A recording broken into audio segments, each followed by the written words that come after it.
안녕하세요. 국어 좀 아는 언니 국리입니다.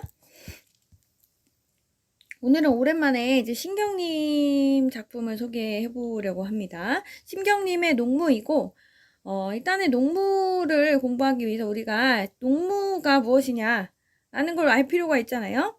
농무는 가을 추수가 끝난 농촌의 사회 구성원들이 춤을 추면서 술을 마시면서 자축하는 축제를 즐기는 그런 것이 이제 농무라고 할 수 있습니다. 그랬는데 사실 농사꾼들에게 있어서 이 농무를 한다는 것 자체가 굉장히 신이 나는 일이었을 거 아니에요. 추수를 한다는 것 자체가 그죠? 먹을 양식이 생기고 돈을 벌 그런 뭐랄까요? 돈을 벌 수 있는 수단이 생겼다는 되게 기쁜 날인데 60년대, 70년대에 들어서는 우리가 이제 산업화가 급격히 진행됨에 따라 농무가 더 이상 잔치, 축제, 즐거운 분위기가 아니었다라고 하는 거예요. 그래서 우리가 한번 차근차근 작품을 읽어가면서 보도록 하죠. 먼저 볼게요. 징이 울린다, 막이 내렸다 이렇게 되어 있네요. 징이 울린다. 우리 이렇게 니은다 이렇게 돼 있는 거 현재형이라고 하죠. 현재형 시제.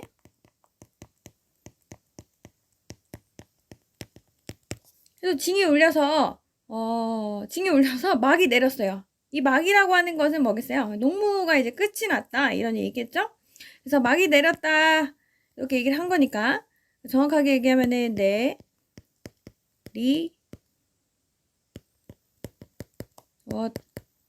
다죠. 그래서 이 어시 과거형 선어말 어미니까 이게 이제 과거 시제가 쓰였어요.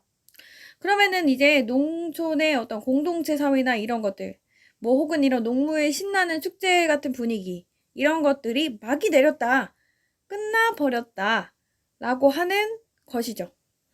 그래서 농촌이 끝났다. 그래서 즐거운 날은 끝나버렸다. 이런 얘기가 되겠어요. 오동나무에 전등이 매어 달린 가설부대, 구경꾼이 돌아가고 난 뒤 텅 빈 운동장 이렇게 되어 있는데 그래서 이 텅 빈 운동장에 주목할 필요가 있겠죠. 이 텅 빈 운동장은 즉 사람이 농촌에 있다는 거예요? 없다는 거예요? 없다는 거죠. 그래서 농촌의 현실, 즉 모두가 이제 도시로 떠나는 거, 우리 뭐라 그래요? 농촌을 떠나 도시로 가는 현상, 이촌향도 현상이죠. 모두가 산업화된 도시로 가기 때문에 농촌에는 더 이상 남아있는 일꾼들이나 이런 농무를 즐길 만한 사람들이 없는 거예요. 그래서 이촌향도 그리고 농촌의 현실을 보여준다. 텅 빈 농촌의 현실 이게 되겠죠.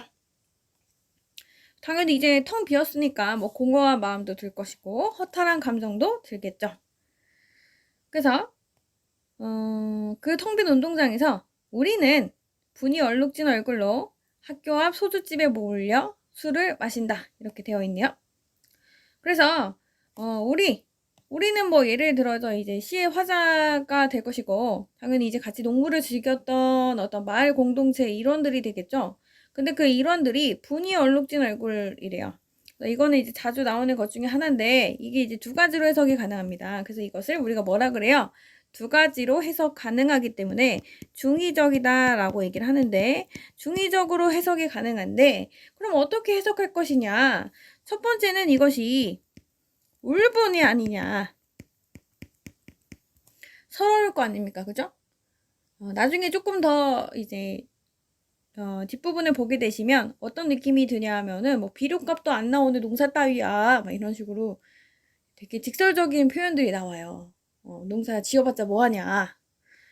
그런 마음을 갖고 있다면 분이 얼룩진 얼굴이 아마 이때 분이 울분이 아닌가 화가 아닌가 라고 해석이 가능하고 그 다음에 이때가 당연히 이제 농무니까요. 뭔가 이제 화장을 하고 분장을 하고 춤을 춘다든지 뭐 탈춤이라든지 이런 게 있을 수 있지 않겠습니까? 그래서 이때 분을 화장으로 보기도 합니다. 화장. 곱게 이제 분칠하는 거 그걸 얘기하기도 합니다. 어쨌든 간에 그 분이든 다른 분이든 간에 그 얼굴로 학교 앞 소주집에서 술을 마시고 있대요. 당연히 이제 뭐 보통 이제 학생들은 어려서 모르겠지만 술을 마신다는 거 굉장히 이제 힘들거나 삶이 고통스러울 때 이제 마시는 거죠. 그래서 답답하고 고달프게 사는 것이 원통하다. 그래서 대놓고 어때요? 직접적으로 이제 자신의 심정을 표현해주고 있죠. 그래서 직접적인 심경 표출이 되겠고,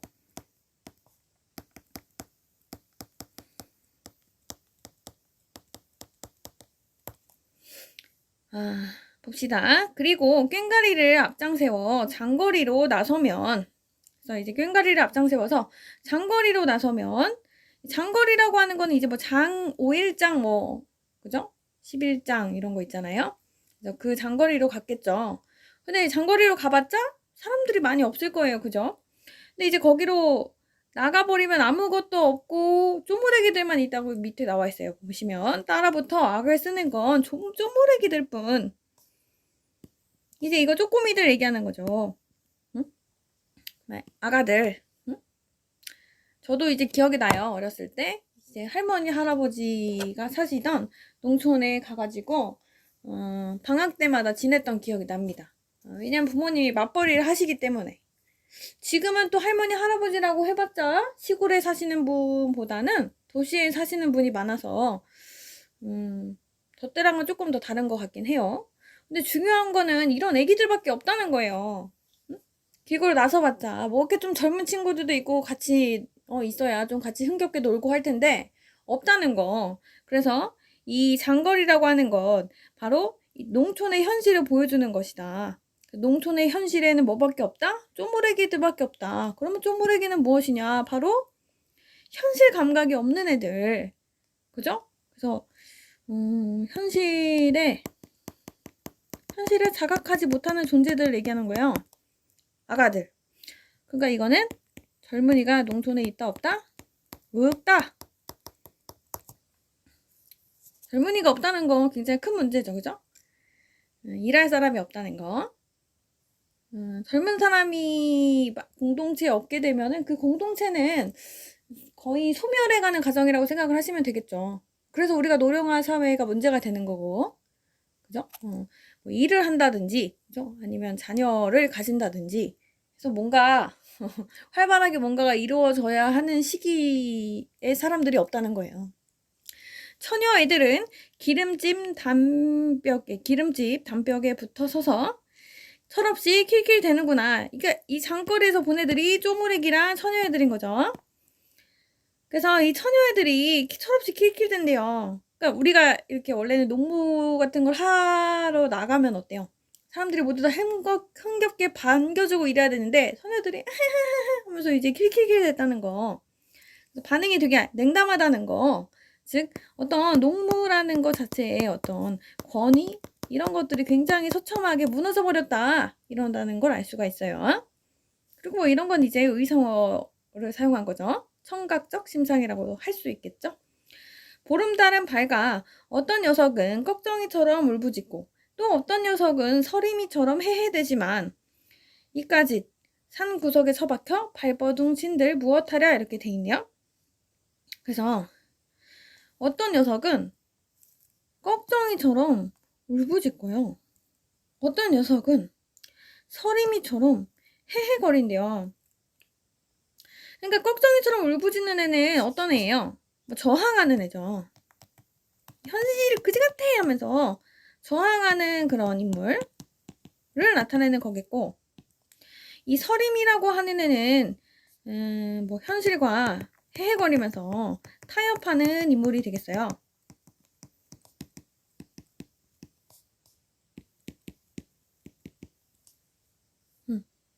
그래서 보름달은 밝아서 이러기도 하고 저러기도 하고 뭐 그렇다는 거죠. 근데 이제 이 어떤 녀석이 이제 만약에 화자 자신이 된다면은 화자가 저항하기도 했다가 현실과 타협하기도 했다가 해서 뭔가 자아가 대립되고 분열되고 이런 것을 나타낸다고 보기도 합니다. 때에 따라. 근데 꼭 그런 것은 아닐 수도 있어요. 이런 인물이 진짜로 존재할 수도 있는 거죠. 주변에.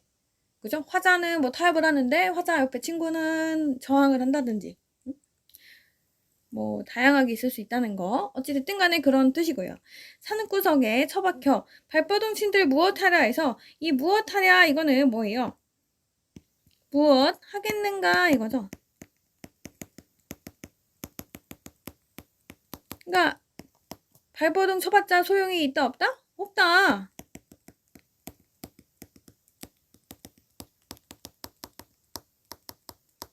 이런 얘기죠. 그래서 이거는 무슨 법? 답이 정해져 있죠. 형식은 물어보지만 답은 정해져 있는 답정더 서리법이 되겠죠. 그래서 필요 없다. 무슨 태도? 체념적 태도. 자조적 태도가 드러난다 라고 볼 수 있겠네요. 마저 보도록 하죠. 비료값도 안 나오는 농사 따위야 아예 여편네에게나 맡겨두고 이렇게 돼 있네요. 그래서 제가 아까 전에 언급했던 그 부분이죠. 그래서 이게 바로 그 당시에 농촌의 현실이에요. 집약적으로 드러낸다.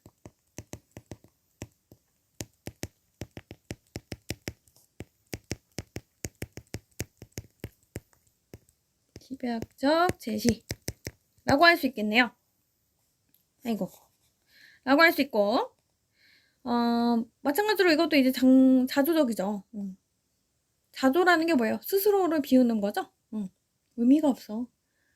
내가 공부해봤자지. 이렇게 생각하는 거. 그런 생각 가지시면 안 돼요. 티끌 모아 태산까지는 힘들어도 동네 뒷동산까지는 될 수 있어요, 여러분. 태산도 될 수 있죠. 힘들긴 하지만 정말 노력한다면. 무튼 아예 이거는 옆편네에게나 맡겨두고 이런 표현 지금은 요즘에 쓰면 안 돼요. 옆편네 이런 거. 이제 옆편네에게나 맡겨두고 쇠전을 거쳐 도수장 앞에 와 돌 때 쇠전을 거쳐 도수장을 돈대요. 쇠전이라고 하는 거는 소를 파는 그 시장, 소고기 파는 시장, 소고기 오시장, 오시장 정도 되겠죠. 거기를 거쳐서 도살장 앞에 와 돌 때 그러니까 이렇게 이제 돌아가는 거죠. 장거리에 나왔었으니까. 그러면은 세전을 거쳐 도살장 앞에 왔대. 그럼 맨 처음에 소를 끌고 갔겠죠. 그래서 소를 팔았을 거야. 그러면 소를 팔았으면은 그 소는 당연히 이제 도살이 되겠죠. 즉, 이 시의 화자는 소를 팔고 돌아오는 거예요. 의미가 없는 거죠. 되게 삶이. 지금 사람들이 잘 모를 수가 있는 게, 저기 뭐야. 옛날에는 대학 등록금을 내기 위해서 소를 팔았대요. 소 한번 팔면은 이제 등록금 정도가 되나 봐요. 저는 정확히 모르지만 그 시대는 아니어서. 그러니까 이제 소를 판다는 거. 왜냐면 소는 뭐의 미천이에요? 농사의 큰 미천입니다. 소로 뭐 이제 여러 가지 갈기도 하고 뭐 이럴 거 아니에요. 지금이야 뭐 기계가 하겠지만 이 당시에는 그래서 소는 되게 농사를 함에 있어서 굉장히 필수적인 존재인데 이것을 팔았다는 거, 그러니까 희망이 없다는 거, 놔버렸다는 걸 의미한다라는 겁니다. 그렇게 모든 걸 희망을 놔버리고 돌아오는데 근데 우리는 점점 신명이 난대요. 이런 게 이제 무슨 법이겠어요? 진짜 신명이 나겠어요? 소를 팔았는데 소 눈 보세요. 소 눈을 그렇게 보면서 미안하고 팔아버렸는데 마음이 편치 않겠죠. 이거는 진짜 신명이 나는 게 아니라 반어법이죠. 반어법은 뭐예요? 반대로 얘기하는 거죠. 역설법과 구분하셔야 됩니다. 이건 말은 되는 거예요. 근데 역설법은 어때요? 말이 안 되는 거죠. 이런 거죠. 나는 님을 보냈지만 님은 떠났지만 나는 님을 보내지 아니하였습니다. 아니 님이 떠났다면서 보내지 않았다는 건 무슨 소리야? 이해하기 힘들다는 거죠. 근데 그 안에 뭐가 있어? 진리가 담겨져 있어. 그래서 이거는 애초에 말이 되지 않지만 그 안에 진리가 담겨져 있는 거죠. 그래서 이거는 님은 떠났지만 떠나보내지 아니했다는 건 진짜 이제 물리적으로는 님이 떠났지만 내 마음속에는 남아있다. 뭐 그런 의미가 되겠죠. 근데 이제 반어법은 애초에 그냥 말은 돼요. 근데 그걸 반대로 한 것 뿐이에요. 예를 들어 여러분들이 올 9등급 성적표를 어머니께 가져다 드렸을 때 어머니께서 우리 아들 혹은 우리 딸 너무너무 공부 잘한다 라고 얘기한다면 그건 뭐예요? 반어법이죠. 진짜 잘한다라고 생각하는 게 아니겠죠. 우리 그 정도. 어머님들이 주로 반어법을 많이 쓰시죠. 저도 옛날에 막 그랬었어요. 우리 딸 너무 깔끔하다고. 더럽다는 얘기죠. 한 다리를 들고 날라리를 붉거나 이랬어요. 날라리는 태평소 얘기하는 거고, 고개짓을 하고 어깨를 흔들거나 이렇게 얘기하고 있네요. 신명이 나기 때문에 뭐 태평소도 불고 뭐 춤도 출까나 이렇게 얘기하고 있는 거예요. 그래서 이런 거는 당연히 뭐겠어요? 어떤 태평소를 불거나 춤을 추면서 어떤 정서, 한의 정서를 표출하고자 하는 행위겠죠. 정도 되겠습니다. 근데 이건 당연히 이제 자유시, 뭐 농민시 뭐 이런 게 되겠고, 당연히 이거는 현실 비판적인 거라는 걸 알 수가 있고요. 그럼 시의 전개 방식은 어떻게 될까요? 맨 처음에 무대에서, 운동장 무대에서 이제 되다가, 그 다음에 이제 소주집에서 소주를 마셨죠. 그리고 장거리로 나오니까 쪼무레기들이 있었고, 이제 계집애들이 막 킥킥거리고 있었고, 그 다음에 이제 우시장, 도수장 이렇게 왔었죠. 그러면서 이 시는 시간의 흐름이라기보단 공간의 흐름에 따라 시상이 전개되는구나 라는 걸 알 수가 있겠네요. 어렵지 않을 거예요. 그리고 막이 내렸다 이거는 이제 또 하강의 이미지가 될 수 있겠죠. 그래서 여기는 다양한 표현들이 쓰였다 라는 거 분명히 이제 기억을 해주시면 좋겠네요.